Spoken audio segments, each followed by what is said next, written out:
Libingan ito ng mga taong nagpatiwakal, anak. Malakas ang hatak ng puwersang kadiliman sa lugar na ito, kaya kailangan na magpakatatag ka. Marami kang makikita na mga nilalang na lubhang nakakatakot ang itsura. Maririnig mo ang palahaw at daing ng mga kaluluwang nahihirapan sa lugar na ito. Kailangan mong malampasan ang lahat para maging ganap ang iyong kakayahan. Hindi na kita masasamahan. Kailangan na malampasan mo ito ng mag-isa. Anong ginagawa mo dito? Pagkatapos ng ginawa mo sa pamilya ko'y may lakas ka pa ng loob para humarap sa akin? Nabalitaan mo naman siguro, Romeo, ang nangyari kay Gibo. Hindi man magandang pakinggan, pero sa tingin ko, sinisingil ka na ng mga kasalanang nagawa mo, Sabel. Dumating na ang sarili mong karma sa buhay mo. Siguro nga, Romeo, pinagbabayaran ko na ang mga nagawa kong kamalian sa pamilya mo. Pero sana, ako na lang. Huwag niya nang idamay ang dalawa kong anak. Maawa ka sa mga anak ko. Sabihan mo si Lenlen na tigilan ang ginagawa sa kanila. Akong nakagawa ng kasalanan. Ako ang dapat na tumanggap ng parusang ibinibigay niya. Walang alam ang asawa ko sa nangyayari sa mga anak mo, Sabel. Tigil-tigilan mo ng pagpapakalat ng chismis tungkol sa asawa ko. Romeo, maniwala ka. Malakas ang hinala ko na si Lenlen ang may kagagawan sa nangyayaring pambabarang at pagkabit ng paktol kay Gibo na dahilan ng kanyang agarang pagkamatay. Ngayon naman ang dalawa kong anak ang pinupuntirya ng mamabarang. Hindi yun magagawa ni Lenlen. Gumagawa ka lang ng chismis para masira kami mag-asawa. Paano kita paniniwalaan pagkatapos ng mga ginawa mo sa aking pamilya? Taon 1995. 75. Kapis. Alas 5 pa lang ng umaga ay abala na ang buong pamilya ni Jemuel sa paghahanda para pumasok sa paaralan. Ang mag-asawang Lenlen at Romeo naman ay madaling araw pa lang ay umaalis na papunta sa kanilang pwesto sa palengke. May pwesto sila sa kabisera ng aklan na pampublikong merkado. Yun ang pangunahing hanap buhay na mag-asawa simula pa nung nagdesisyon silang magsama. Jemuel, ikaw nang bahala sa mga kapatid mo. Siguraduhin mong nakapasok na sila sa loob ng paaralan bago mo iwan. Maliwanag ba, anak? Opo, wag po kayo mag-alala. Tumuloy na lang po kayo ni tatay sa palengke. O, mga anak, hintayin niyo ang Kuya Jemuel niyo bago kayo umuwi at wag sasama sa hindi niyo kakilala, ha? Pagdating ni na Romeo at Lenlen sa palengke ay naibaba na mula sa supplier ang kanilang paninda. Sinisiguro na mag-asawa na sariwa ang kanilang produkto araw-araw. Yun ang pangunahing dahilan kung bakit binabalik-balikan sila ng mga mamimili na kalaunan ay naging suki na nila. Sandali lang mga suki, mag-aayos lang kami ng bagong hango na gulay. Sariwang-sariwa pa ito kaya siguradong tatagal kahit paabuti ng ilang araw. Pasensya na po kayo mga suki kung tinanghali kami ng dating. Kailangan pa naming asikasuhin ang mga bata bago maghanap buhay . May mga talipapa sa baryo na umaangkat ng gulay sa mag-asawa at ang iba naman ay mayroong mga karinderya. Nag-iiwan na lang sila ng lista at dumidiretso na sa iba pa nilang supplier. Pagbalik ay nakabalot na ang mga gulay na kanilang kailangan. Subok na ang mag-asawa at kampante na ang kanilang mga suki na hindi sila nito lalamangan. Buti naman, maagang naubos ang paninda natin, Lenlen. Makakauwi tayo agad sa bahay at maaasikaso ang iba pa nating gawain. Salamat sa mga suki natin na walang sawang bumabalik. Tambak na rin ang labada ko, kasama pa doon ang uniforme ng mga bata. Bibili na lang ako ng pwedeng iluto mamaya. Magligpit ka na dyan. Para pagbalik ko, uuwi na tayo. Malayo pa lang ay nauulinigan na ng mag-asawa ang sigawan habang lulan ng tricycle na minamaneho ni Romeo. Sabel, lumabas ka dyan! Walang hiya kang babae ka! Chismosa ka! Labas! Sigaw ni Ason na ilang eskenita lang ang pagitan ng tirahan sa bahay ng mag-asawa. Masidhi ang galit na nararamdaman ni Ason, kaya umabot ito sa punto na pinagbababato na ang bahay ni Isabel. Walang hiya kang babae ka! Ipapabarangay kita! Ikaw ang walang hiya! Naghiwalay kami ng mister ko dahil sa pagiging tsismosa mo. Ipinagkakalat mo na nagpapapasok ako ng lalaki sa tuwing aalis siya papasok ng trabaho. Ikaw ang ipapabarangay ko. Sobra ng kagaspangan ng ugali mo. Lumabas ka dyan. Papatayin kita, demonyita ka. Hanggang sa namagitan na si Kapitan dahil nagkakapisikalan na ang dalawang babae. Magkaharap lang ang bahay ni Isabel at Lenlen, kaya nasanay na ang mag-asawa sa ganoong eksena. Ilang beses na rin siyang sinubukan na siraan ni Isabel, ngunit wala yung napapala. Hindi niya pinapansin ang mga patutsada nito. Ewan ko nga ba kung bakit hindi pa pinapalayas ni Kapitan ang babae na yan dito. Nagiging perwisyo ng ugali ni Isabel sa mga residente dito. Hindi naman ganun kadali yun, Romeo. May batas tayong umiiral kaya kailangan na dumaan sa legal na proseso ang lahat. Palagi naman napapatawag sa barangay ang Isabel na yun, pero hanggang ngayon hindi pa rin nadadala. Sigurado ko na ganun pa rin ang mangyayari. Pagkalipas ng ilang araw, babalik na naman yan sa kanyang gawain. Ang paninira sa buhay na may buhay. Pinapansin kasi nila kaya lalong lumalala. Hindi pa kasi nakakahanap ng katapat kaya namimihasa eh. Ilang araw kumalma si Isabel dahil sa ginagawang pagtambay ni Ason sa harap ng kanyang bahay. Nay, aalis na pala si Aling Ason. Naghahakot na ng kanilang gamit. Lilipat na yata ng tirahan. Nakausap ko nga kagabi si pare, yung mister ni Ason. Mabuti na lang at nagkabalikan pa silang mag-asawa. Nagdesisyon na silang umalis para makaiwas kay Isabel. Huwag na lang tayo makialam sa problema nila. Sigurado na tayo naman ang pagbubuntunan ng babaeng yon kapag nalaman niyang nakikisali pa tayo. Ewan ko nga ba kung paano napagtitiisan ng mister niya ang ugali niyang si Isabel?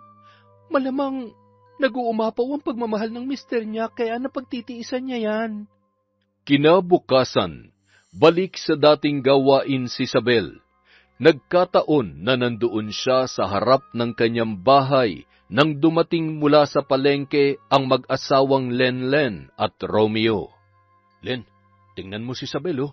Parang may iniisip na naman akong ano. Ang lagkit ng tingin sa mga pinamili natin. Hayaan mo na, Romeo. Iba na naman ang sasabihin niyan kapag pinuna natin. Pabayaan mo na lang siya. Masama talaga ang kutob ko dyan eh.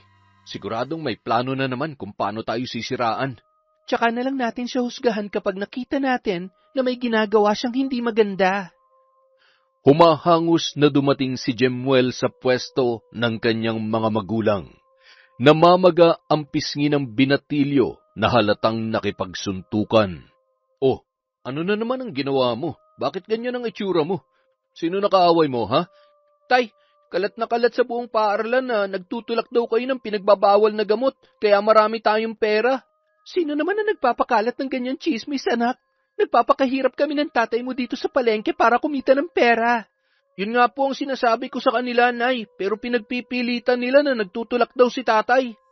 Ay nako, dapat hindi mo na pinatulan. Alam mo naman na walang katotohanan ng sinasabi nila. Ayos lang sa akin na kung sabihan nila na masama, pero wag lang nila kayong idadamay, Nay. Alam kong paghihirap nyo dito sa palengke para lamang kumita ng pera. Hindi pwede sa akin ang ganun, Tay. Tama na yan, anak. Hayaan mo. Pupuntahan ng tatay mo ang prinsipal at kakausapin para malaman kung sino nagsasabi niyan. Mabuti pa pumunta tayo ngayon sa school mo para malaman ko kung anong totoo nangyayari. Ako na lang munang bahala dito sa pwesto, Romeo. Sige, pumunta na kayo doon. Alamin mo kung sino nagpapakalat ng kalokohang yan. Sigurado ako na isang tao lang ang pinanggagalingan yan. Malakas ang hinala ni Lenlen na si Isabel ang nasa likod ng kumakalat na chismis. Pero kailangang mag-usisa muna. Mananatili na isang haka-haka lamang ang kanyang aligasyon kung walang saksi na magpapatunay. Samantala, pagka-uwi ni Romeo mula sa eskwelahan. Oh, ano nangyari? Anong sinabi ng prinsipal? Ipapatawag pang magulang ng mga bata. Halos taga dito lang din sa ating barangay ang mga batang yun. Pero may hinala na ako kung sino na naman ang naninira sa atin. Huwag kang magpadalos-dalos. Dayo lang din tayo dito, kaya kailangan na maging maingat tayo. Tsaka na tayo gumawa ng hakbang kapag may napatunayan na. Ewan ko ba, Lenlen, kung bakit ganun ang ugali ng babaeng yun? Wala nang inatupag kundi ang manira sa buhay ng ibang tao. Nanghuhusga ka na agad. Hayaan mo muna, malalaman din natin ang katotohanan.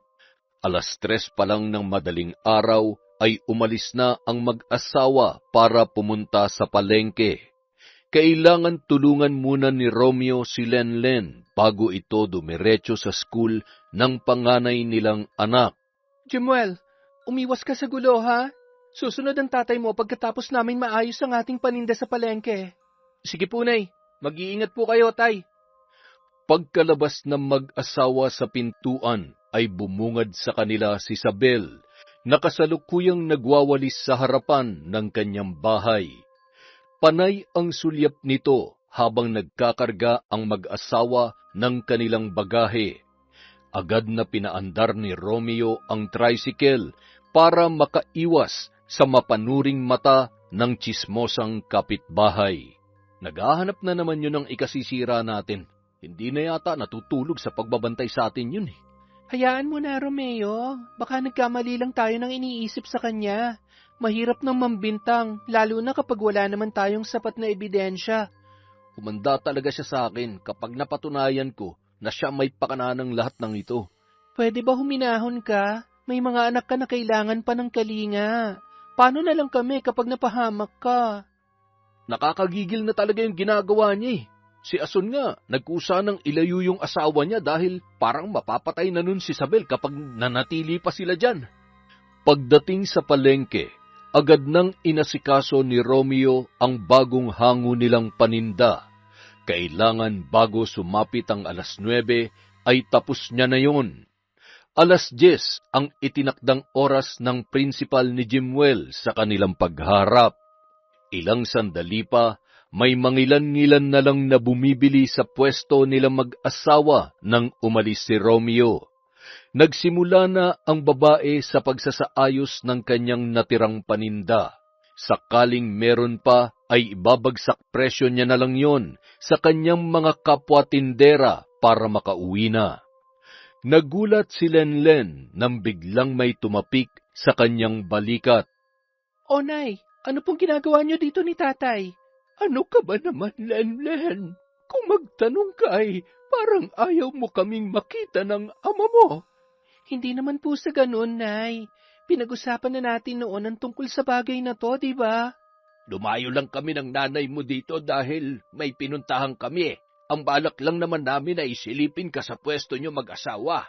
Nagkataon na nakita namin ang mister mo paalis, kaya nagdiretso na kami dito. Nandito na rin lang po kayo. Ipagbabalot ko na lang po kayo at ipapamili ko kayo ni nanay. Huwag ka na mag-abala, anak. Magiging sagabal lang yun sa aming biyahe pa uwi ng nanay mo. Nag-alok ng pera si Lenlen sa kanyang mga magulang, ngunit mariin ang kanilang pagtanggi. Batid ni Lenlen na hindi yun kailangan ng kanyang nanay at tatay. Sigurado siya na malaking halaga ang kapalit sa pagdayo ng kanyang magulang sa bayan. Pag-alis ng mga ito ay agad na inusisa si Lenlen ng kanyang katabing pwesto. Nagtanong yon kung sila ba ang kanyang mga magulang dahil narinig niya umano ang pagtawag niya doon ng nanay at tatay. Hindi natagalan ay nagbalik na si Romeo mula sa pinapasukang paaralan ni Jemuel. Mababakas sa mukha nito ang matinding galit. Ano nangyari sa lakad mo? Bakit hindi maipintay ang mukha mo? Tama ang hinala ko. Si Isabel nga ang nagpapakalat sa ating lugar na nagtutulak tayo ng ipinagbabawal na gamot. Punong-puno na talaga ako sa buwisit na babaeng yon. Anong gagawin mo? Gugulpihin mo si Isabel? Isipin mo may mister yon. Sa tingin mo, manunood lang kaya siya habang sinasaktan mo ang asawa niya? Tumigil-tigil ka, Romeo. Huwag ka magpadala sa galit mo. Anong gagawin ko? Hayaan na lang siyang sirain ang reputasyon natin? Ganun na lang ba yun, Lenlen? Hayaan mo akong kumausap sa kanya. Babae sa babae. Naglibot-libot muna si Romeo sa palengke para humupa ang galit na kanyang nararamdaman. Pagbalik niya ay agad siyang nag-usisa kay Lenlen tungkol sa dalawang matanda na bumisita sa kanilang pwesto.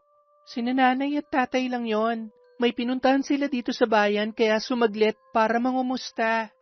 Sana sinabi mo bukas na umuwi para naman makasama ng mga bata ang lolo't lola nila. Tumuntong na si Jemuel sa pagbibinata, ni minsan hindi pa niya nakilala ang mga magulang mo. Sinabi ko na, Romeo, may nakakahawang sakit si nanay at tatay kaya gano'n na lang ang kanilang pag-iwas na makisalamuha sa tao, lalong-lalo na sa mga bata. Narinig ko ang bulong-bulungan dito sa palengke na mukhang kulto daw si nanay at tatay. Ang haba ng kanilang puting buhok at nakaitim pa ng damit.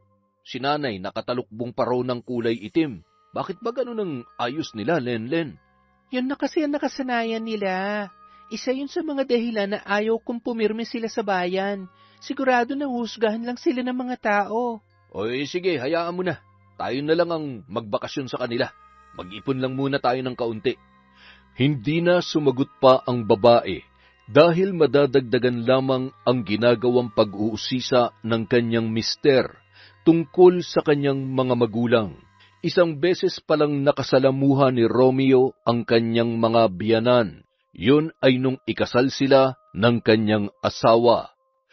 Pagdating ni na Romeo at Lenlen sa bahay ay agad na bumungad sa kanila si Isabel, kasama ang kanyang mga kaibigan na walang inatupag kundi magbantay sa buhay ng ibang tao.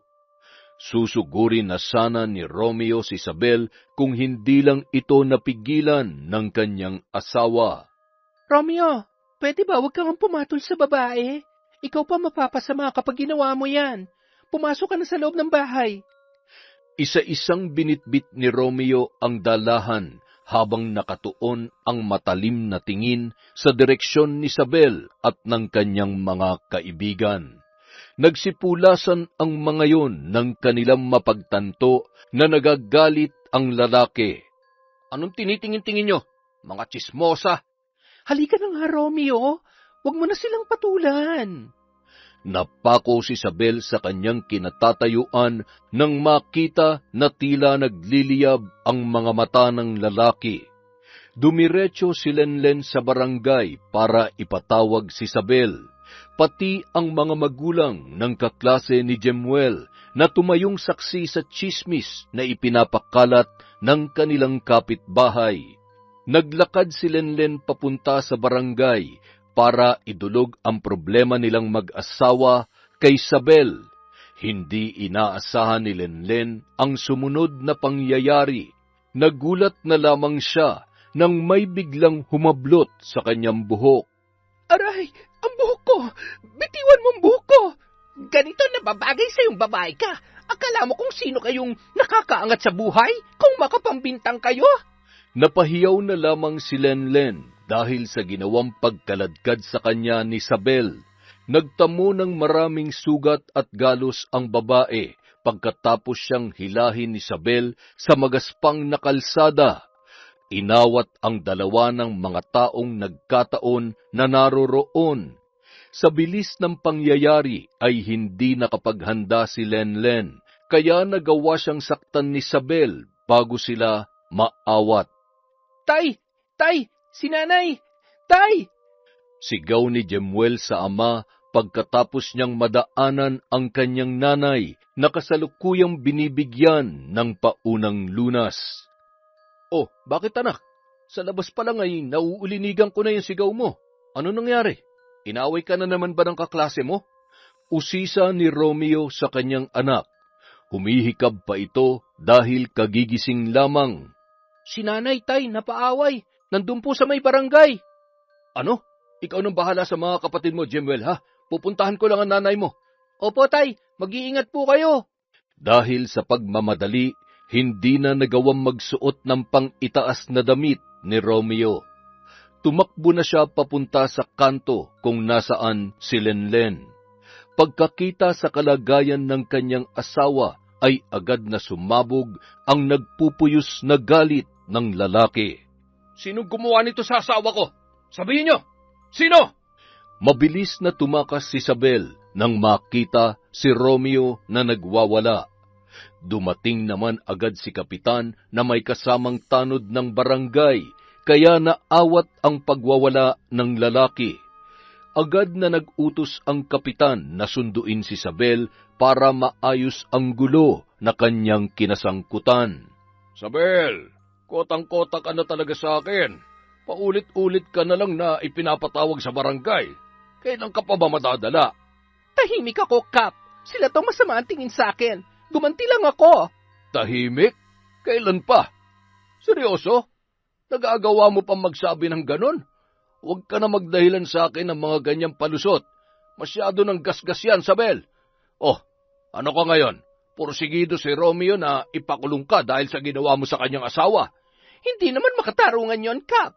Ako nga yung agrabyado tapos ako pa yung ikukulong? Parang hindi naman yata patas yan. At ako pa talaga ang hindi patas ngayon. Hindi lang yun ang reklamo na kinakaharap mo, Isabel. Nakausap ko na mga taong pinagsabihan mo ng nagtutulak na ipinagbabawal na gamot si Romeo at Lenlen. Pirmado ang kanilang testimonya. Makukulong ka, Isabel. Sinisiguro ko yan sa'yo. Buti pa nga, Kapitan, ikulong nyo ng babaeng yan para magtanda. Ikaw ang dapat ikulong, Romeo. Kayo ng asawa mo. Nagbebenta kayo na ipinagbabawal na gamot. Tama na yan. Sobra ng bunganga mo, Isabel. Nabigo ang Kapitan na maayos ang gusot sa pagitan ng dalawang panig, kaya inindorso niya yon sa kapulisan. Suportado ng maraming saksi ang ginawang pananakit ni Isabel kay Lenlen. Walang nakita na sapat na dahilan ang kapulisan para gawin yon ng babae. Walang anggulo ng pagtatanggol sa sarili dahil hindi naman nanlaban si Lenlen. Higit sa lahat ay malaki si Isabel kumpara sa kanya.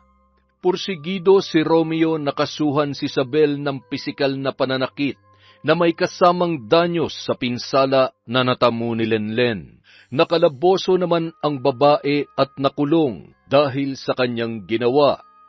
Kinabukasan, napilitan si Jemuel na lumiban sa klase para samahan ang kanyang ama sa palengke.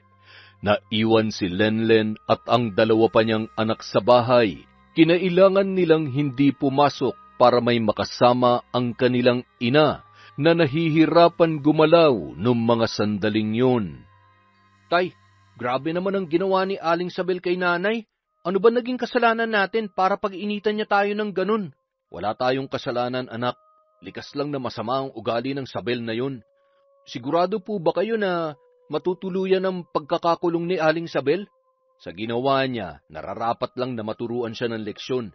Tingnan ko lang kung saan sila maghahagilap ng pampiyansa para sa kanyang pansamantalang kalayaan. Magkano po bang kailangan para makalaya siya pansamantala? 20,000, anak. Tapos labas pa doon ang hinihingi ko na 30,000 para sa pinsala na natamunan nanay mo. Kailangan niya muna magbayad ng 50,000 para makalabas. Malaki pala ang halaga na kailangan nilang hanapin para makalabas si Aling Isabel sa kulungan, tay. Nararapat lang yun sa kanya. Tingnan ko lang kung hindi pa siya magtanda. Inabangan ng mister ni Isabel si Romeo na makauwi para kausapin sa estado ng kanyang asawa. Kabaliktaran ang ugali ng kanyang mister na si Gibo. Sa katunayan, palagi pa silang naglalaro ng basketball ni Romeo. Pare, pasensya na talaga sa nangyari, ha? Ikinalulungkot ko na ganun ang ginawa ni Isabel sa asawa mo. Ilang beses ko na yung pinagsabihan sa ugali niya, pero ayaw talaga magpaawat eh. Hindi mo naman kasalanan ng ginawa ni Isabel, pare. Pasensya na rin kung hindi ko yun mapapalampas. Siguro kung ikaw ang nasa katayuan ko ay ganun din ang gagawin mo. Naiintindihan ko naman ang pinanggagalingan ng galit mo, paring Romeo. Ang totoo nga niyan, narito ko para makiusap sana. Hindi naman lingid sa kaalaman mo kung magkano lang ang kinikita ko araw-araw. Hindi ko talaga kakayanin ng 50,000, pare. Nagmamakaawa ako, paring Romeo. Bawiin nyo na lang ang isinampan yung kaso sa asawa ko. Sige na naman, oh. Tatapatin kita, pare. Masyadong mabigat ang hinihingi mo na bawiin namin ang demanda sa asawa mo. Kakausapin ko muna si Lenlen. Hanggang ngayon kasi ay nandun pa rin siya nakaratay sa higaan at hirap na hirap makatayo. Pero huwag ka mag-alala pare, pag-iisipan kong mabuti yan. Salamat pare ha. Umaasa ako na mapagbibigyan niyo akong mag-asawa. Hirap na kasi talaga akong maigapang ang pamilya ko eh. Sana iniisip din niya ng misis mo pare. Hirap na hirap ka na nga sa paghahanap buhay. Puro sakit ng ulat, problema pang binibigay ng asawa mo. Sa loob ng 3 araw na nakakulong si Isabel, ay napilitan si Gibo na lumiban sa trabaho. Wala siyang mapag-iwanan sa kanilang anak, kaya napipilitan itong tumigil sa paghahanap buhay. Hindi na rin nakakapasok ang mga bata sa eskwela dahil walang maghahatid sa kanila. Abala si Gibo sa paghahanap ng paraan para mapiyansahan ang kanyang asawa. Romeo, bawiin na nga natin ang kasong isinampa natin kay Isabel. Naaawa na ako sa mga bata, lalong-lalo na kay Gibo. Naging mabuti naman siya sa atin. Gawin na lang natin to para sa kanya at para sa mga bata. Binawi na mag-asawa ang kaso na kanilang isinampa laban kay Isabel. Hindi na rin nila inubliga si Gibo na bayaran ang danyos sa pagpapagamot kay Lenlen, pati ang nagastos ng mag-asawa sa pagsasampa at pagbawi ng kaso. Pare, alam ko na malaking perwisyo na gawa ng misis ko pero pinili niyo pa rin ang magpatawad. Maraming salamat talaga pare sa ginawa niyo ni Maring Lenlen ha. Naawa na rin kasi kami sa mga bata, lalong-lalo na sa iyo pare.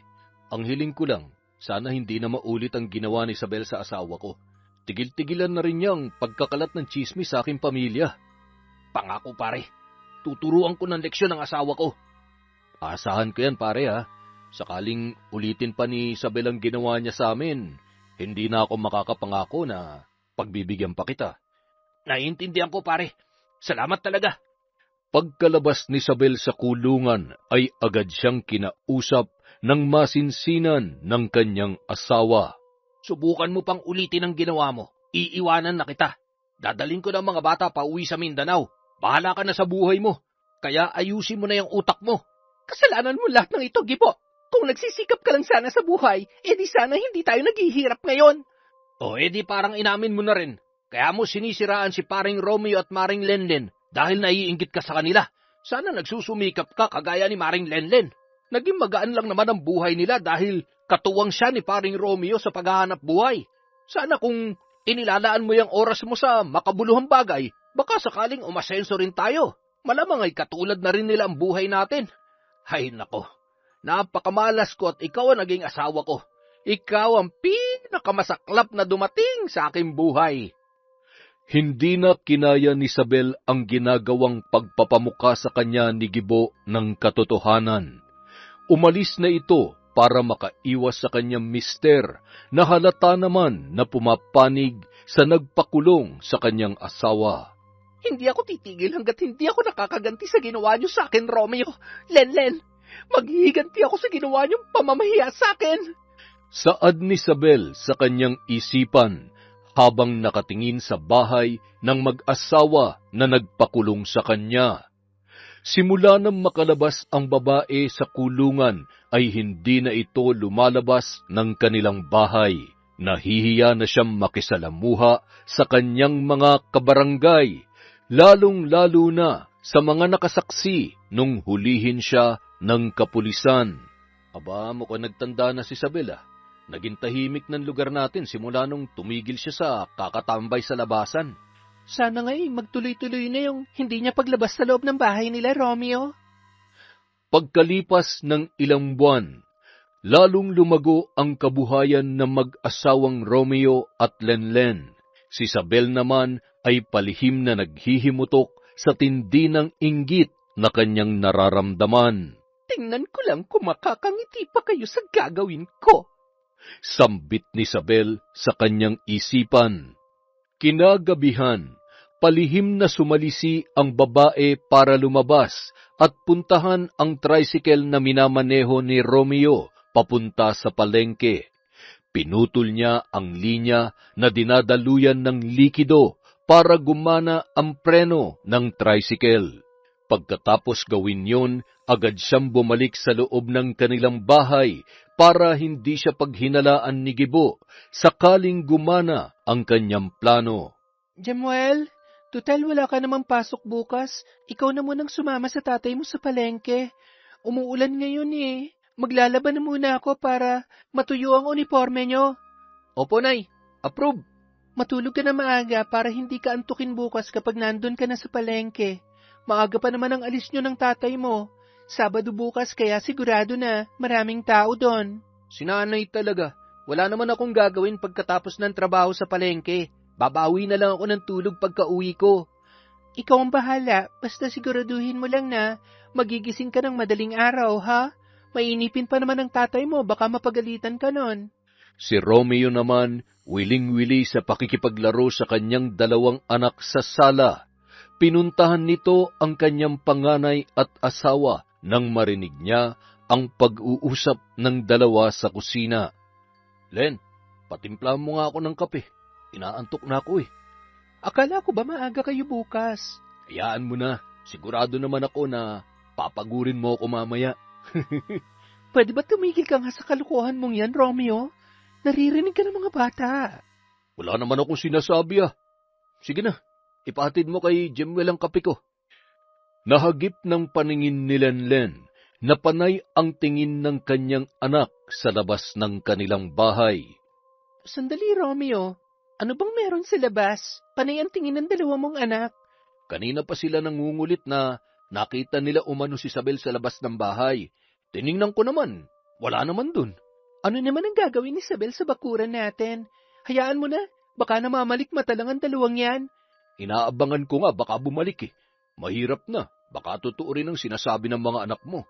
Alam mo naman ang babaeng yun, inangkin na yata ang kasamaan sa buong mundo.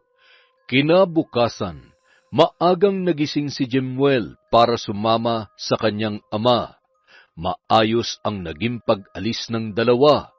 Pagkalipas lang ng halos 1 oras, nakarinig si Lenlen ng tunog na nagmumula sa ambulansya, kasunod ang sasakyan ng pulis na tumigil sa harapan mismo ng kanilang bahay. Magkakasunod na katok ang narinig ng babae mula sa kanilang pintuan. Dali-daling tumayo si Lenlen para pagbuksan ang kumakatok. Sinilip niya muna ito sa siwang para masiguro na wala yung balak na masama sa kanila. Biglang kinabahan ang babae nang bumungad sa kanyang paningin ang nakaunipormeng pulis. Sir, bakit po? Ang aga-aga, naparito kayo sa bahay namin. Ano pong kailangan nyo? Mrs., kailangan mong pumunta sa ospital ngayon din. Nawala ng preno ang minamanayong tricycle ng mister mo. Nalaglag sila sa bangin habang pababa sa matarik na kalsada papuntang bayan. Diyos ko, mahabagin! Ang mag-ama ko! Anong kalagayan nila, sir? Sumama na lang po kayo sa amin dahil walang pamilya na mag-aasikaso o magdedesisyon sa kalagayan nila. Isinama ni Lenlen ang kanyang 2 anak para puntahan ang kanyang mag-ama. Pagdating sa ospital ay nakaramdam siya ng labis na pag-aalala. Kasalukuyang walang malay ang dalawa at duguan ang kanilang punit-punit na damit. Dok, kumustang kalagayan ng mag-ama ko? Ligtas na ang binatilyo dahil nagawa siya yakapin ng kanyang ama bago pa mahulog sa matarik na bangin. Kahit papaano ay hindi seryoso ang natamo niyang pinsala. Maliban sa kanyang balikat na nabali ay wala ng iba. Madadaan naman yun sa operasyon. Ang mister ko, Dok, kumusta ang kalagayan niya? Kailangan malipat ka agad ang mister mo sa pribadong ospital, Mrs. Nabasag ang kanyang bungo kaya kailangan ng agarang operasyon para matanggal ang namumuong dugo sa kanyang utak bago pa ito magkaroon ng komplikasyon. Pero may pag-asa pa ba, Dok, na mailigtas ang mister ko? Malaki naman ang pag-asa, Mrs. Basta maoperahan lang siya kaagad. Sa tansya niyo, Dok, magkano ang gagastusin namin? Maghanda ka lang, Mrs. ng basta malaking halaga dahil sigurado na ang unang hihilingin ng ospital ay deposito bago isagawa ang operasyon. Pakihandaan niyo na po ang lahat para mailipat ng mister ko sa pribadong ospital.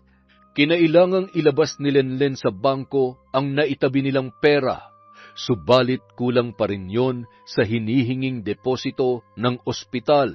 Ang partido ni Romeo ay nag-ambagan na, ngunit hindi pa rin yon naging sapat. Nagdesisyon si Lenlen na ibenta ang naipundar na bahay at lupa, pati ang pwesto nila sa palengke para pandagdag sa operasyon ng kanyang asawa. Sinubukan din niya ang lahat ng paraan na kanyang naiisip, subalit kulang pa rin. Nagpasya siyang iwan pansamantala ang kanyang pamilya para lumuwas sa kanilang probinsya. Nay, kulang na kulang pa rin ang pera na naiipon ko para sa operasyon ng asawa ko. Iiwan ko muna ang aking 2 anak. Uuwi ako sa amin. Sigurado ako na may magagawang paraan ng aking magulang para makumpleto ang halagang kailangan sa operasyon ni Jemuel at Romeo.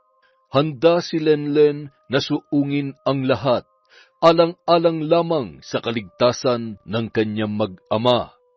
Umuwi siya sa Capiz. Matagal na panahon ang nakalipas noong huling nakauwi siya sa kanyang lupang sinilangan. Totoo ba ang nakikita ko, anak? Sa wakas ay naisipan mo din na bisitahin kami ng nanay konsing mo. Walang pagsidla ng kasiyahan ko ngayon, anak. Ang buong akala ko ay hindi ka na namin masisilayan na muling makauwi sa ating bahay. Ang totoo po niyan, Nay, nandito ako dahil kailangan ko po ang tulong. Nahihiyaman ako sa inyo pero wala na talaga akong naiisip na pwede kong hingan ng tulong. Nag-aagaw buhay po si Romeo. Kailangan ko na malaking halaga para sa operasyon niya. Ang isa kong anak ay kailangan din maoperahan para maidugtungan na bali niyang buto. Bakit? Ano ang nangyari? Sino sa mga apo ko ang nadisgrasya? Si Jemuel po, Nay. Ang panganay kong anak. Kailangan ni Jemuel ang agarang operasyon para madugtungan na bali niyang buto. Si Romeo naman po, may namumuong dugo sa kanyang utak kaya kailangan maoperahan din kaagad. Huwag ka mag-alala. Malaki ang naipon namin ng nanay mo. Ibibigay namin yun lahat sa'yo. Hindi na bali na maubos ang pera namin. Basta may ligtas lamang ang buhay ng iyong mag-ama. Nahihiya po ako sa inyo, Nay. Tay, halos itakwil ko na kayong dalawa dahil sa labis na pag-asam ko ng normal na buhay. Naiintindihan ka namin ng tatay mo, anak. Minsan na rin naming pinangarap ng iyong ama ang tahimik at mapayapang buhay. Mahirap na makamit ang ganoon. Masyadong malupit ang mundo, kaya kailangan mong maging matatag. Kung hindi ay magiging kawawa ka. Ihanda mo ng perang ibibigay mo sa anak natin, Konsing. Kailangan na maoperahan agad ang kanyang mag-ama. Ipadala mo na rin, Konsing, ang titulo ng ating sakahan. Isang lamo sa bangko, Lenlen, sakaling kulangin ang pera na aming ibibigay. Tay, Nay, maraming salamat po sa inyo. Hindi ko alam kung paano ako makakabawi sa inyong dalawa. Matapos maihanda ni Konsing ang pera na ibibigay kay Lenlen at ang dokumento ng lupa, naisipan niyang magsagawa ng ritual para malaman ang buong pangyayari. Bihasa na mambabarang ang kanyang magulang at may mga gabay ito na umaalalay sa kanilang gawain. Tay, anong ginagawa ni Nanay? Magsasagawa siya ng ritual. Maaari niya masilip sa pamamagitan ng kanyang gabay ang pangyayari bago maganap ang aksidente. Kinilabutan si Lenlen nang makita ang kanyang ina na lumuluhod sa rebulto na anyong kambing. Nag-aapoy ang 2 mata na aakalain mo talagang buhay na buhay. Ang sungay nito ay nagkikislapan kapag tinatamaan ng liwanag na nagmumula sa nakatirik na kandila na kulay itim. Nanunuot sa kanyang pandinig ang bawat salitang binibigkas ni Konsing.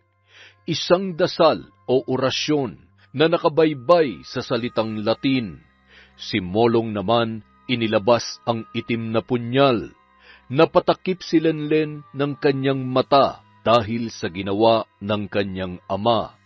Isang kuneho ang ginilitan ni Molong sa leeg at hinayaan na tumulo sa katawan ni Konsing ang dugo noon. Muntik nang mapasigaw ang babae sa ginawa ng kanyang ama. Napatayo si Lenlen sa kanyang kinauupuan nang biglang maglitawan ang mga anino sa dingding. Gumagalaw yon na tila papalapit sa kinaroroonan ng kanyang ina. Sumunod ay nakarinig siya ng boses na tila nagmumula sa kulob na espasyo. Tay, anong nangyayari? Sumenya si Molong kay Lenlen na tumahimik habang ginagawa ni Konsing ang ritual. Pagkalipas ng ilang minuto ay sumenya si Konsing kay Lenlen na lumapit. Sige na, Lenlen. May ipapakita siya sa iyong pangitain. Paglapit ni Lenlen ay hinila ng kanyang ina ang kanyang kamay para idampi sa rebulto na pinag-aalayan nito ng ritual. Lalong lumakas ang mga boses na naririnig ni Lenlen. Hindi niya mawari ang mensahe na ipinaaabot ng mga ito. Pagdampi ng kanyang kamay sa rebulto ay biglang lumitaw sa kanyang paningin ang isang pamilyar na lugar. Madilim ang buong paligid pero ang mga ilaw na naroon ay kapareho ng sa kanilang labasan. Nakita niya si Isabel na sumasalisi at palipat-lipat sa madilim na parte ng kanilang bakuran.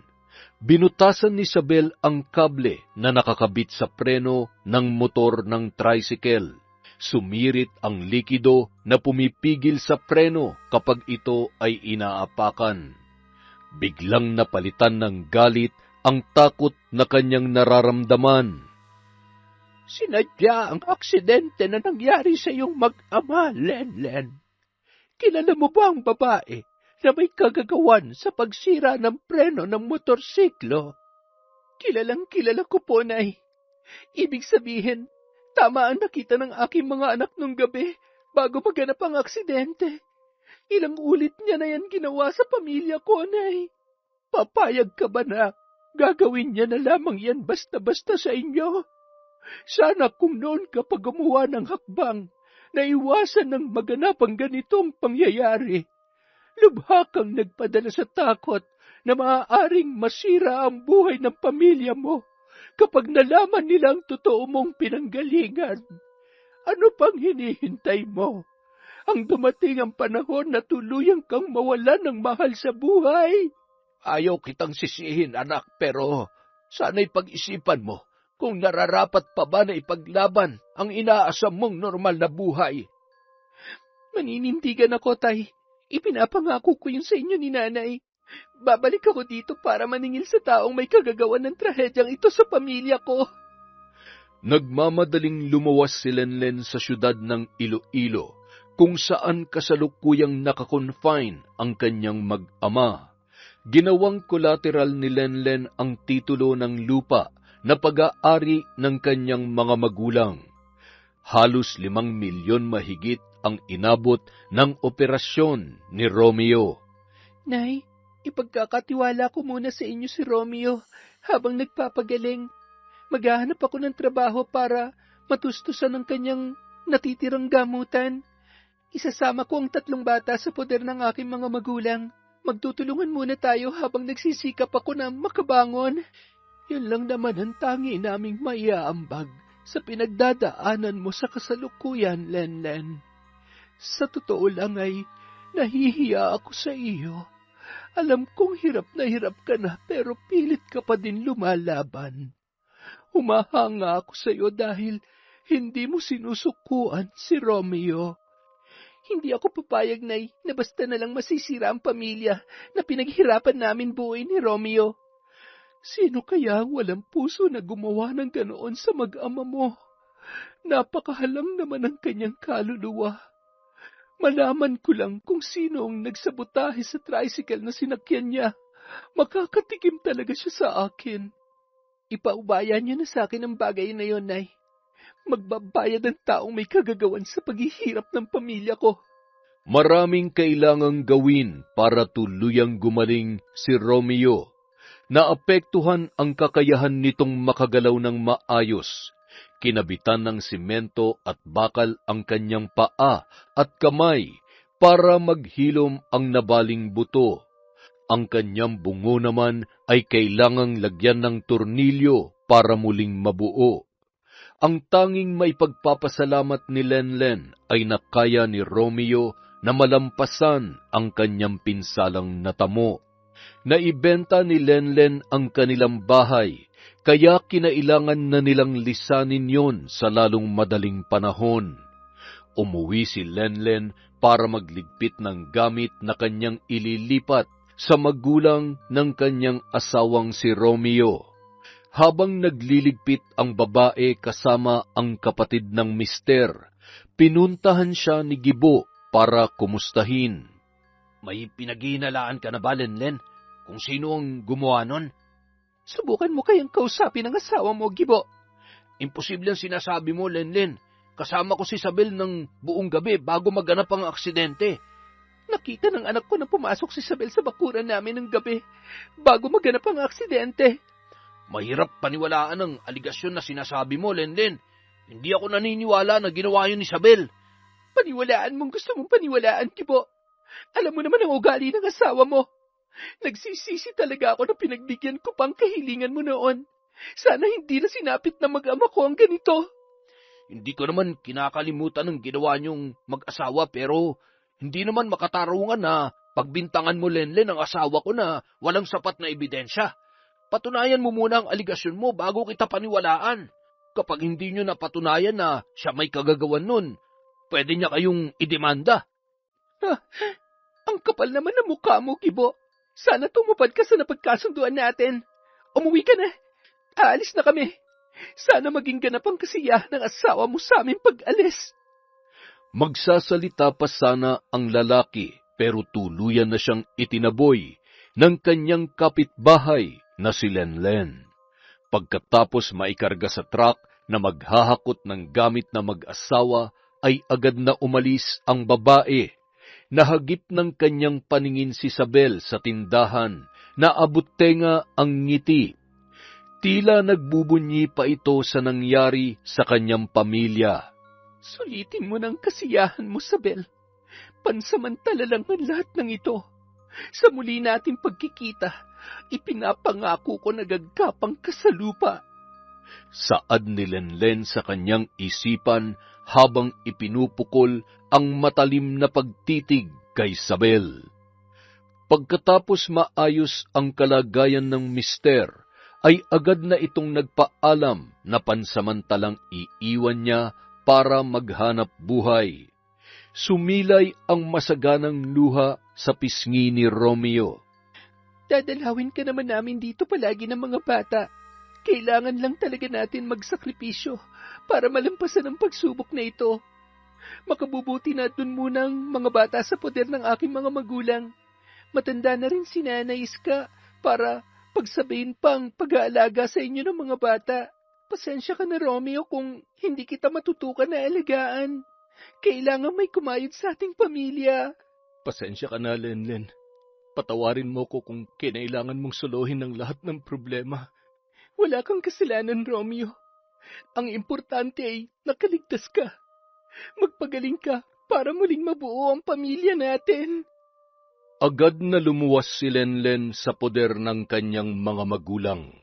Kailangan niyang gumawa ng paraan para matulungan ang kanyang nanay at tatay na matubos ang titulo ng lupa na kanilang sakahan. Alam niya na mahalaga yon sa kanyang ama dahil yon ay minanapa ni Molong sa kanyang mga ninuno. Nay, Tay, may isang kahilingan lang po ako para sa aking mga anak. Ano yon, anak? Pwede ba na hanggat maaari ay iwasan nating masaksihan ng 3 bata ang inyong lihim na gawain? Oo naman. Hayaan mo. Pagsisikapan namin ng tatay mo na panatilihing lihim ang aming ginagawa. Maraming salamat, Nay. Ano na ang plano mo ngayon, anak? Ililipat ko ang 3 bata. Ayokong maantala ang kanilang pag-aaral dahil sa nangyari sa aming pamilya. Tama ang desisyon mo, anak. Ilipat mo na agad dito ang mga bata para makabalik na sila sa pag-aaral. Hayaan niyo po, Nay. Bukas na bukas din ay muli akong luluwas para makuha ang dokumento nila sa school. Ipagpaliban mo na muna. Magpapatulong tayo sa pinsan ko na may mataas na katungkulan sa lokal na kagawaran ng edukasyon sa ating lugar. Si tatay mo na ang bahala na maglakad ng kanilang papeles bukas para makabalik na sa pag-aaral ang 3 bata. Nang sumunod na araw, agad na nakapasok sa eskwelahan ang mga anak ni Lenlen. Si Jemuel ay mayroon pa rin nakaalalay na saklay dahil hirap pa itong gumalaw. Hatid sundo naman sila ni Molong na halatang sabik na makasama ang kanyang mga apo. Nagdoble kayod si Lenlen para kahit papaano ay makabawi sa kanyang mga magulang. Hindi mo kailangan magtrabaho sa sakahan, anak. May agsador na tumataliba sa ating pananim. Kapalit yon sa hindi nila pagbabayad ng renta sa ating lupa. Kailangan ko pong kumayad, tay, para matustusan ko ang gamutan ni Romeo. Nahihiya naman ako na iasa na lang ang lahat sa inyo ni nanay. Mahihirapan ka lamang, anak. Pag-aralan mo na kaya ang ginagawa namin ng nanay mo. Tumatanda na rin kami. Kailangan na may magmamana ng aming kakayahan bago kami mawala. Ang mga kapatid ko po, ayaw po ba nilang matutunan ng kakayahan ninyo ni nanay? Ayaw namin na pilitin sino man sa inyong magkakapatid. Pwede ka naman tumanggi kung taliwas talaga ang gawain namin ng nanay mo sa gusto mo. Naisip ko lang kasi, sa tindi ng pinagdadaanan mo, anak, mas makabubuti na may kaalaman ka sa lihim na karunungan. Magagawa mong ipagtanggol ang pamilya mo sakaling mangyari ulit ito sa hinaharap. Maaari ko bang paghigantihan ng salarin sa nangyaring aksidente sa mag-ama ko, tay? Magagawa mo ang lahat, anak, kapag malago na ang kaalaman mo sa lihim na karunungan. Malaki pang kinikita nyo ni nanay sa tuwing may nagpapagawa ng kulam o barang sa inyo? Malaki, anak. Kaluluwa namin ng nanay mo ang isinasakripisyo namin para mapagana ang aming kakayahan sa lihim na karunungan. Namayani ang kagustuhan ni Lenlen na maipaghiganti ang nangyari sa kanyang mag-ama. Dumagdag pa ang kanyang kagustuhan na mapadali ang pagbangon ng kanyang pamilya. Gustong-gusto niya rin na mabawi ang titulo ng lupa na kanyang ginamit para maoperahan ang kanyang asawa. Hindi lang siya ang nag-iisang anak, kaya sigurado na magtatampo ang kanyang mga kapatid kapag nabigo siyang mabawi yun. Makalipas ang ilang araw, nabuo na ang desisyon ni Lenlen na tanggapin ang inaalok ng kanyang ama. Kinabukasan, pagkatapos makaalis ng 3 bata para pumasok sa paaralan, ay agad niyang kinausap ang kanyang nanay tungkol sa kanyang naging pasya.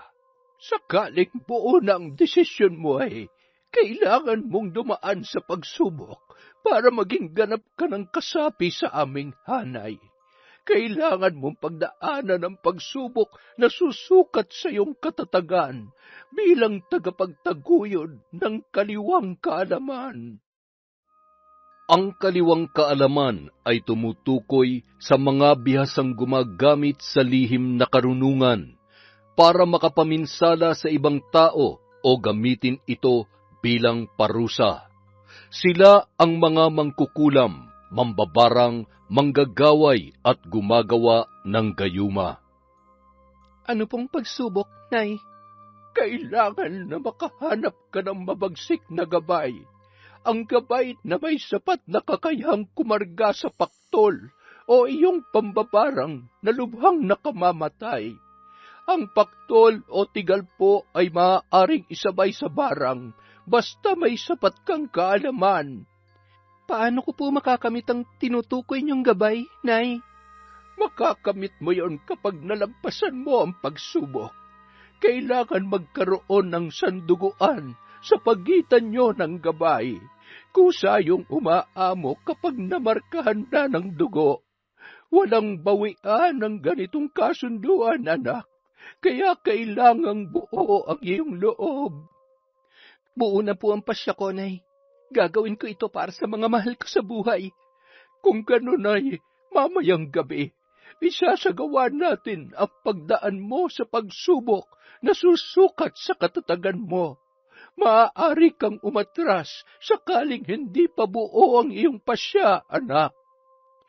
Kinagabihan, dinala si Lenlen ng kanyang ina sa isang lumang sementeryo sa Capiz. Hindi sila pumasok sa mismong loob ng sementeryo, kundi sa hiwalay na lugar kung saan mayroong mga nakatirik na nicho. Libingan ito ng mga taong nagpatiwakal.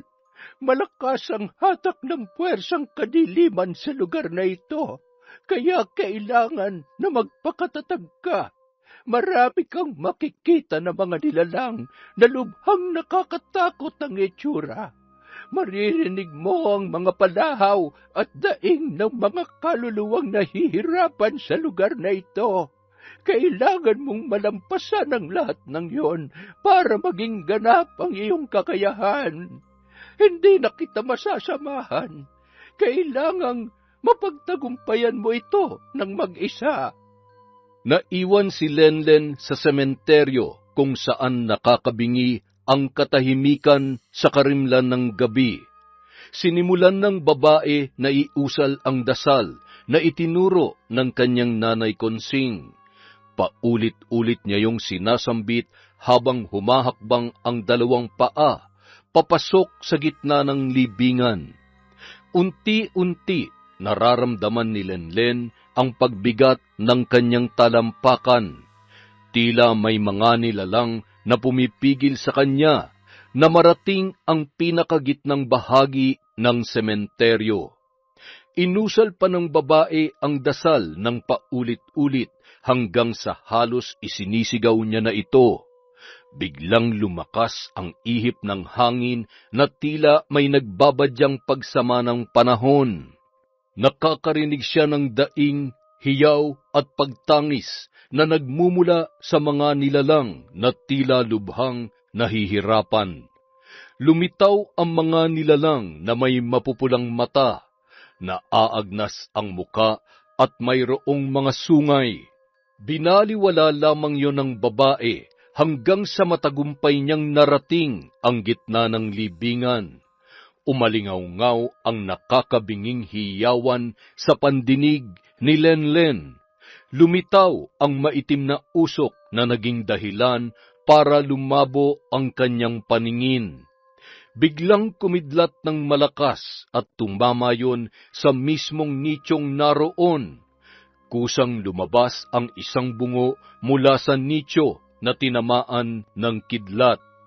Naalala ni Lenlen ang sinabi ng kanyang nanay Konsing na kailangan niya yun selyuhan ng sariling dugo para mabuo ang kasunduan. Naghagilap si Lenlen ng bagay na maaari niyang gamitin para masugatan ang kanyang sarili. Mula sa lupa, mayroon siyang nakapa na isang bubog. Ginamit niya yon para masugatan ang kanyang pamulsuhan.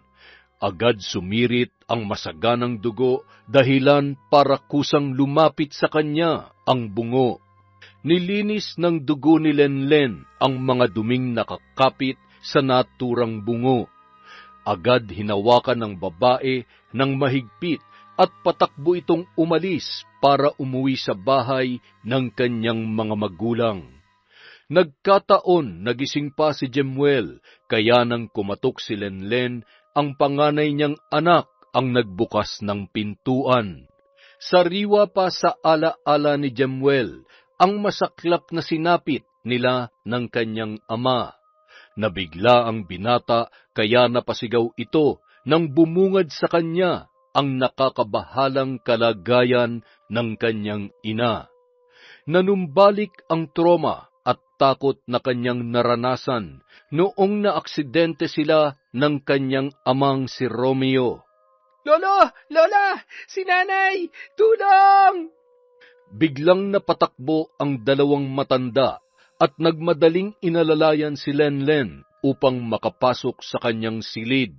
Nagtangkapang sumunod si Jemuel para usisain ang kalagayan ng kanyang ina.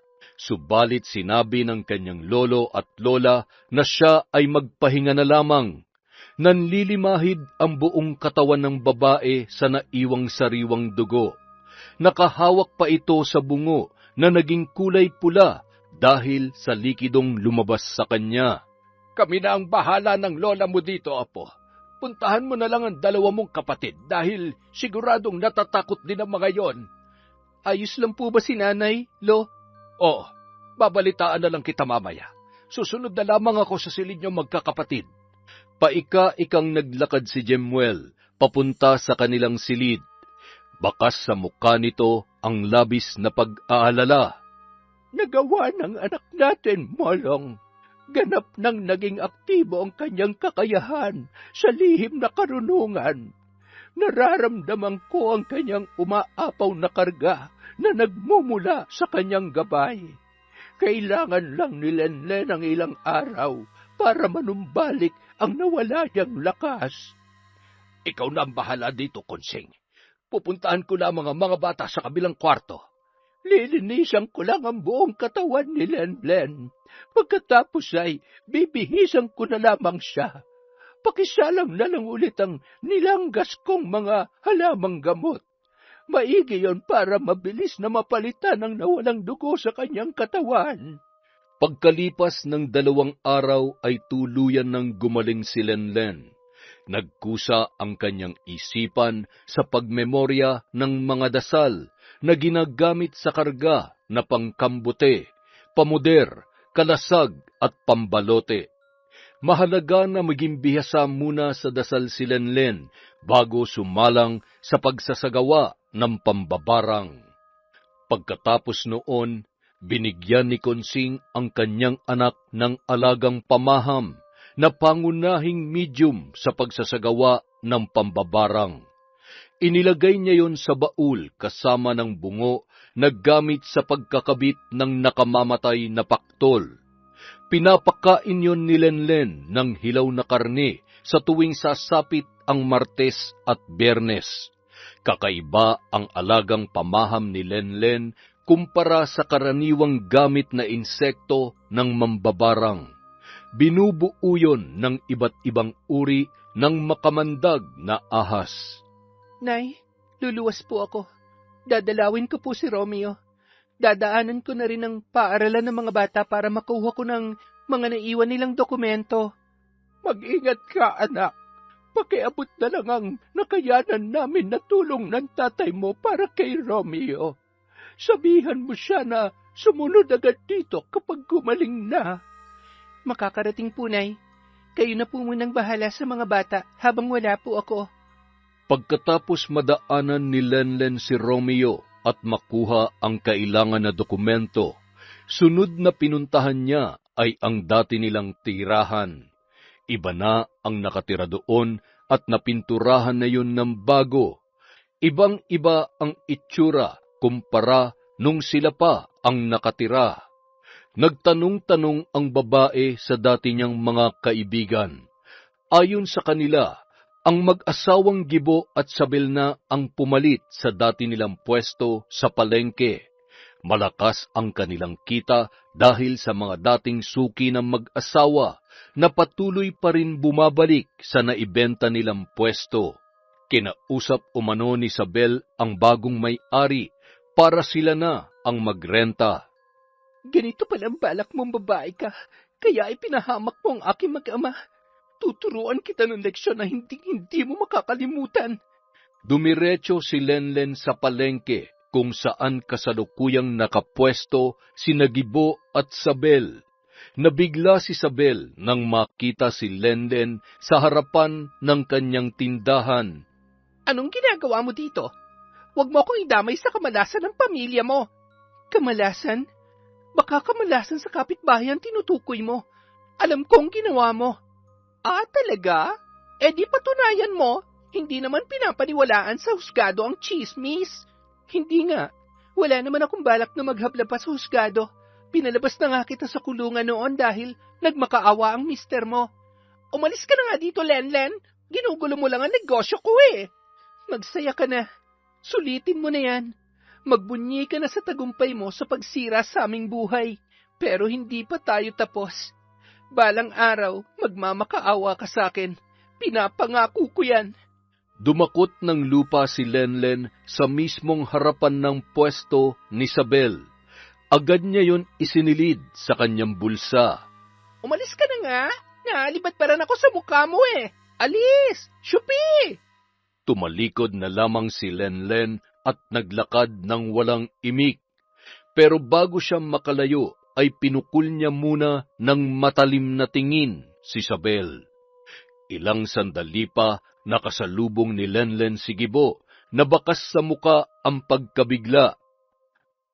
Anong ginagawa mo dito, Lenlen? Utang na loob, lubayan mo ng pamilya ko. Malaki ng pinagbago ng asawa ko simula nung umalis kayo.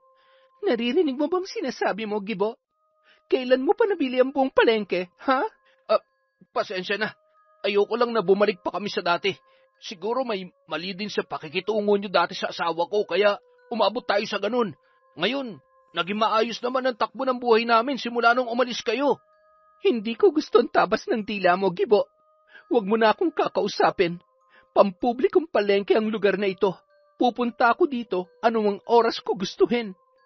Ayaw na ni Lenlen na humaba pa ang kanilang usapan dahil mukhang nahawahan na ito ng kanyang asawa. Panahon na ng paniningil. Saad ni Lenlen sa kanyang sarili. Mabilis na nilakbay ni Lenlen ang daan pauwi dahil damang-dama niya na ang matinding galit sa kanyang dibdib. Nay, sisimulan ko ng paniningil. Pagbabayaran nilang bawat paghihirap na naranasan ng pamilya ko. Hindi maaari na habang nalulugmok kami sa hirap na kanilang kagagawan, patuloy silang umaangat at linanamnamang tagumpay dahil sa aming pagbagsak. Dapat nga ay noon mo pa ginawa yan, anak. Isinagawa ni Lenlen ang ritual ng pagpapakain sa alagang pamaham para mapaamo ang mga ito at mapasunod sa kanyang gusto. Pinakain niya ito ng luyang itim at pinainom ng sariwang dugo na nagmula mismo sa ugat ni Lenlen. Kailangan na madampian ng sariwang dugo ang sistema ng pamaham para lalo silang matakam. Inilabas ni Lenlen ang bungo na kanyang gagamitin para maikabit ang paktol na pinakamabagsik na uri ng kulam. Ikakabit niya yon sa barang para lalong lumakas. Umusal si Lenlen ng malalakas na pangkambuteng dasal para masimulan ang pambabarang. Isang pag-aalay ang ginawa ng babae bago masimulan ang proseso ng barang. Ito na ang pinapahuli mong banakon, anak. Tingnan ko lang, tay, kung makakapalag pa si Gibo sa gagawin ko sa kanya. Ipinapaalala ko lamang, maaari mong makalas ang barang, pero ang epekto ng paktol na magmumula sa kamandag ng banakon ay hindi mo na mababaliktad pa. Kamatayan na naghihintay sa sinuman na makabitan ng paktol gamit ang kamandag ng banakon. Yon ang pinakamabisang paraan para maipadama ko sa Isabel na yon ang ginawa niya sa aking pamilya. Kinagabihan, dinapuan ng napakataas na lagnat si Gibo. Nakakaranas na ito ng kumbulsyon dahilan para tumirik ang kanyang mata at nawawalan na ito ng malay. Agad itong isinugod sa paggamutan para malapatan ng kaukulang lunas. Habang isinasagawa ang panggagamot ng doktor kay Gibo, biglang nagsulputan ang napakaraming ahas sa sahig ng ospital. Dahilan para magsitakbuhan ang mga taong naroroon. Pagkatapos ng pangyayaring yon ay naglabasan ang malalaking pantal sa buong katawan ng lalaki. Sa maikling panahon, ang pantal ay tuluyang lumaki hanggang sa naging parang mga higanteng pigsa. Hindi maipinta ang muka ng mga nurse at doktor na nakasaksi sa nangyayari. Yon ang unang pagkakataon na nakahawak sila ng ganoong sakit. Dok, ano nangyayari sa mister ko? Bigyan niyo na siya ng gamot para mawala ng tumubong pantal at bukol sa kanyang katawan. Sa tagal ko na sa aking propesyon sa medisina, ito pa lang ang unang pagkakataon na nakakita ko ng ganitong kaso. Dok, nagsimula ng pumutok ang tumutubong bukol sa katawan ng mister ko. Bakit ganun ang amoy ng likido na lumalabas sa sugat niya, Dok? Hindi na nakayanan ng mga taong nasa emergency room ang napakasangsang na amoy na nagmumula sa pumutok na malalaking bukol sa katawan ni Gibo. Umagos pa ang mga ito sa sahig kung saan nakahiga ang lalaki. Nagmamakaawa na si Isabel na gamutin ang kanyang mister, ngunit blanko ang mga doktor sa sakit na dumapo sa asawa nito. Sa kabilang banda, patuloy na nakasindi ang itim na kandila sa loob ng silid kung saan kasalukuyang ginagawa ni Lenlen ang pambabarang. Hinawakan niya ang banakon at inipit niya ang ulo nito para maglabas pa ng lason. Itinapat ni Isabel ang banakon sa bungo para doon mapunta ang kamandag. Pagkatapos na makapagpalabas ng lason ang banakon, ay agad yung ginilitan ni Lenlen sa leeg para sumirit ang masaganang dugo. Ipinalibot yun ni Lenlen sa paligid ng bungo para matapos ang ritual ng pag-aalay. Pagkatapos ng pag-aalay ay pumasok ang iba't ibang klase ng makamandag na ahas sa loob ng bungo. Samantala, sa ospital naman, nagsitakbuhan na ang mga pasyente at mga bantay na naroroon. Sa pangalawang pagkakataon ay lumitaw ang mga makamandag na ahas. Kinilabutan ang nakasaksi sa kanilang nakita na maraming ahas ang lumalabas sa mabahong sugat ni Gibo. Namatay ang lalaki na nakatirik ang mga mata. Imahe ng pagkabigla at takot ang mababakas sa mukha nito.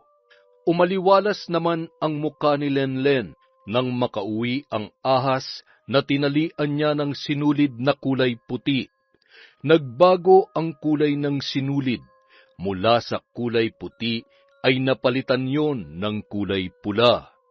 Palatandaan na tuluyang nawakasan ng alagang pamaham na ahas ni Lenlen ang buhay ng kanyang biniktima.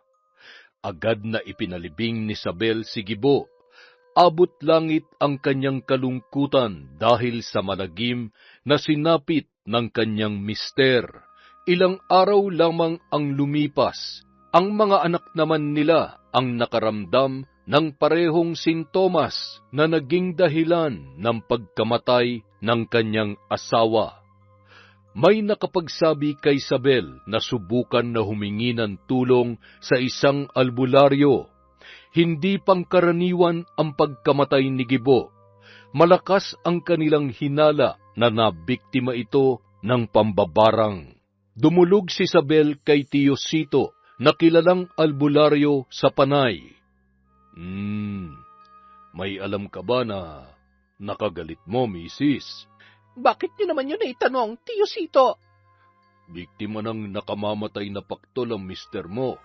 Selyado ng paktol ang ginagawang pambabarang kaya mahirap itong kontrahin. Ang ibig mong sabihin, maaaring sasapitin ng aking dalawang anak ang kaparehon nangyari sa kanilang ama? Masakit man na isipin pero yun ang katotohanan. Lahat ng albularyo o babaylan ay aminado na kapag nagawa na maikabit ang paktol ay imposible na itong mabawi. Anong kailangan kong gawin? Kinakabahan na ako sa kalagayan ng aking dalawang anak. Natatakot ako sa mga aring mangyari. Hindi na napigilan pa ni Isabel na mapaiyak habang pinagmamasdan ang kalagayan ng kanyang dalawang anak. Napahagulhol na lamang ito habang naghahagilap sa kanyang isipan ng maaaring gumawa nito sa kanyang pamilya. Naalala ng babae ang dating kapitbahay na nagawan niya ng napakalaking kasalanan. Tio Sito, gaano pa kaya katagal ang meron ako para makagawa ng paraan na mailigtas ang buhay ng aking dalawang anak? Pwede kong kontrahin ang ginagawa nilang pagbarang pero kailangan mong bilisan, Sabel. Anumang oras ay maaari akong humina at mawawalan na ako ng lakas para makipagtuos sa mambabarang. Hindi na nagsayang pa ng oras ang ginang. Agad niyang hinanap ang bahay ni na Romeo. Bakit nandito ka?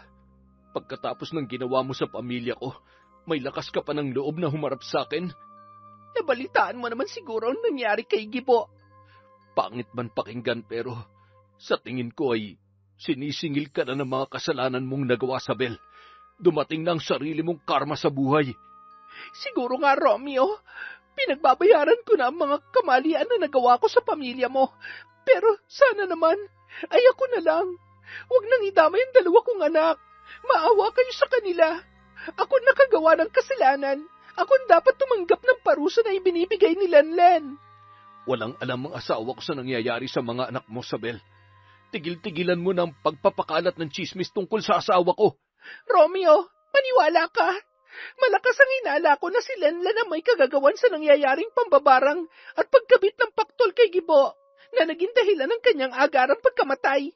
Ngayon naman ang dalawa ko namang anak ang pinupuntirya ng barang. Hindi magagawa ni Lenlen ang ganun. Gumagawa ka lang ng chismis para masira kami mag-asawa. Paano kita paniniwalaan pagkatapos ng mga ginawa mo sa aking pamilya? Napaluhod na lamang si Sabel sa harapan ni Romeo. Humahagulgul yun habang nakadapa sa lupa. Napaisip si Romeo kung paniniwalaan ang sinasabi ng kanyang kaharap. Ngunit naisip niya na sobra naman na pagkukunwari na kailangan pa niyang lumuhod at dumapa sa kanyang harapan para magmakaawa. Tumayo ka na nga dyan, Sabel. Susubukan kong hanapin ang asawa ko para tanungin tungkol sa bagay na ito. Tulungan mo ako, Romeo. Ikaw na lang ang taong naiisip ko na maaaring makatulong sa amin. Samantala, naramdaman ni Lenlen na may puwersang sumusubok na pigilan ang kanyang ginagawa. Sa halip na paktol ay tigalpo ang ginagamit niyang panselyo sa ginagawa niyang pagbarang sa dalawang anak ni Sabel. Sinadya niyang itabi ang paktol dahil para yon sa mag-asawang Gibo at Sabel. Sila ang may malaking partisipasyon sa nangyayari sa kanilang pamilya. Matalino ang manggagamot na humahawak sa dalawang anak ni Sabel. Sinasadya nitong gambalain lang ang nagaganap na pambabarang para hindi ito mapuruhan. Batid ng albularyo ang kakayahan ni Lenlen kaya ganoon na lamang ang kanyang pag-iwas. Sa kabila ng maselang kondisyon ay sinikap talaga ni Romeo na makaluwas sa kapis. Kailangan na mahanap niya at makausap ang asawa na ayon kay Sabel ay maaaring may kagagawan sa pambabarang sa kanyang dalawang anak. Malayo man at liblib ang lugar na kinaroroonan ni Lenlen ay nagawa pa rin itong matunton ni Romeo. Nagkataon na wala sina Konsing at Molong. Tanging ang tatlong anak lang at si Lenlen ang naroroon. Abala si Jemuel sa pakikipaglaro sa kanyang dalawang nakababatang kapatid sa labas ng bahay. Pagkatapos magyakapan ng mag-aama, ay agad na inusisa ni Romeo si Jemuel kung nasaan ang kanilang ina. Nandun po si nanay sa kwarto niya, tay. Palagi na siyang nagkukulong doon simula nung makauwi kami dito. Pwede ba akong pumasok sa loob, anak? Pwede naman po, tay. Katukin niyo lamang po si nanay sa kwarto niya. Susunod na lang kami mamaya. Hinanap ni Romeo ang kwarto na tinutukoy ng kanyang anak.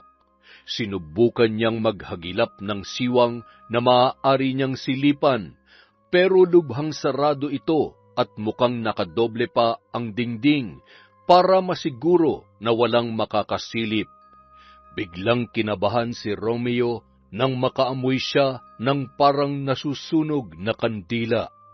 Hindi na nagsayang pa ng oras ang lalaki. Ginamitan niya ng lakas para pwersahang mabuksan ang nakapinid na pintuan. Nabigla si Lenlen dahil hindi niya inaasahan ang biglaang pagsulpot ng kanyang mister. Pero mas nasurpresa si Romeo nang makita niya ang ginagawa ng kanyang asawa. Ibig bang sabihin nito, tama ang sinasabi ni Isabel tungkol sa ginagawa mo, Lenlen? Bumungad kay Romeo ang isang bungo na nanlilimahid sa sariwang dugo na nagmula sa banakon na ginamit ni Lenlen bilang alay. Nakapulupot pa dito ang iba't ibang uri ng ahas na pamaham. Nagkalat ang kandilang itim sa silid na inookupa ni Lenlen. Ang mga figura ng rebulto na lubhang nakakatakot ay nakapatong sa bawat sulok ng kanyang silid. Huwag mo akong basta husgahan, Romeo. Ginagawa ko lang ito para may paghiganti ang nangyari sa pamilya natin. Ayaw ko na maulit ang nangyari kaya ito ang ginagawa ko. Hindi naman kita hinuhusgahan, Lenlen. Pero sa tingin ko ay marami kang dapat ipaliwanag sa akin. Nag-usap ng masinsinan ang mag-asawa at ipinagtapat na ni Lenlen ang lahat sa kanyang mister. Ngayon maliwanag na sa akin ang lahat kung bakit gano'n na lang ang pag-iwas mo na dalhin kami dito na mag-aama mo. Sakaling magalit ka o kamuhian mo ko, tatanggapin ko. Itakwil mo ko o mandiri ka man sa akin, Romeo. Maiintindihan ko. Ang kahilingan ko lang, sana'y huwag mong ilalayo sa akin ang mga bata. Ang mahirap kasi sa'yo, Lenlen, hinuhusgahan mo ko kaagad.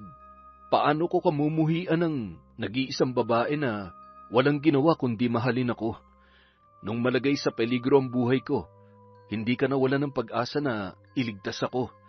Hindi mo ako sinukuan. Ako pa bang susuko sa'yo? Napayakap na lamang si Lenlen nang marinig niya mula kay Romeo ang mga kataga na hindi niya inaasahan. Ang hiling ko lang sana, huwag mong tuluyan ang 2 anak ni Gibo. Walang kasalanan ng mga bata sa atin. Wala naman talaga akong plano na tuluyan ang 2 bata. Gusto ko lang iparamdam kay Isabel ang naramdaman ko nung malagay sa peligro ang buhay ni Jemuel. Si Pareng Gibo, anong naging kasalanan niya para umabot ka sa ganong desisyon?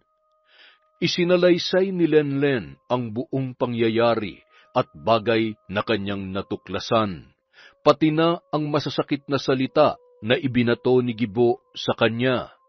Kung ganun may katwiran ka, kailangan natin manindigan. Kung patuloy lang tayo sa pagiging mabait, mamimihasa lang sila na apihin ang pamilya natin. Napagkasunduan ng mag-asawa na kalasin ang barang na ikinabit, kapalit ang isang desisyon na mismong si Isabel ang magdedesisyon. May 2 kondisyon ka lang na maaaring pagpilian, Isabel. Una, ang sumuko ka sa otoridad at aminin ang iyong ginawa na pagtangkang pagpatay sa aming mag-ama. Pangalawa, manatili kang matigas at panoorin na malagutan ng hiningang iyong 2 anak. Sumuko si Isabel sa kapulisan at inamin ang ginawang pagtatangka sa buhay ni na Romeo at Jemuel. Nakulong si Isabel pero ang kapalit ay ang buhay ng kanyang 2 anak. Ang buhangin na dinampot ni Lenlen sa mismong harap ng dati nilang pwesto na mag-asawa ay kanyang ginamit para ipagkaloob kay Isabel ang sumpa na habang buhay niyang dadalhin. Simula nang makulong si Isabel ay tinubuan na siya ng mga butlig na kapag napisa ay naglilikha ng nakakasulasok na amoy. Naghihilom yun, ngunit agad na bumabalik. Simula noon ay nilayuan na si Isabel ng kanyang mga kapwa preso. Sa pagsisikap ng mag-asawang Romeo at Lenlen ay nagawa nilang makabangon. Natubos ang titulo ng lupa na kanilang isinanla. Hanggang sa kasalukuyan ay doon pa rin nakatira ang pamilya ni Lenlen at Romeo sa Capiz. Patuloy ang ginagawa ni Lenlen, pero yon ay limitado lamang sa pagbibigay ng leksyon sa mga taong mapang-abuso. Si Isabel naman ay hindi na kinaya ang sumpang iginawad sa kanya, hanggang siya na mismo ang sumuko at nagdesisyon na itong wakasan ang kanyang sariling buhay. Yon, ang ganda na naman po ng kwento natin. Dahil dyan, meron na naman tayong shoutout. Simulan po natin sa matampuhin na si Chloe Dia. Hi kay Almira Africano, kay Monica Nieves, kay Joe Rex Latonio from Saudi Arabia. Hi po kay Joel Marasigan at sa buo niyang pamilya. Sa Makiling, Dizon, Valdez, Estanyol, Cacalja family from Corazon. Hi sa Grefaldia at Imperial family. Sumandal family from Bakungan, Puerto Princesa. Hi po kay Renel Alfonso, kay Miss Maura, sa Rama family from Iloilo, from Rose Ann. Hi kay Angie Paborada. Hello kay Mary Ann Tamashiro, kay Karin in Siargao. Parang masarap magbakasyon dyan ah. Hi kay Henry Lina Fukuda, kay Josue Talan, kay Emelita from Taguig. Hello po kay Azalea, kay Mami from Qatar. Shout out kay Charmaine Rose Villaluz, kay Sally Roldan.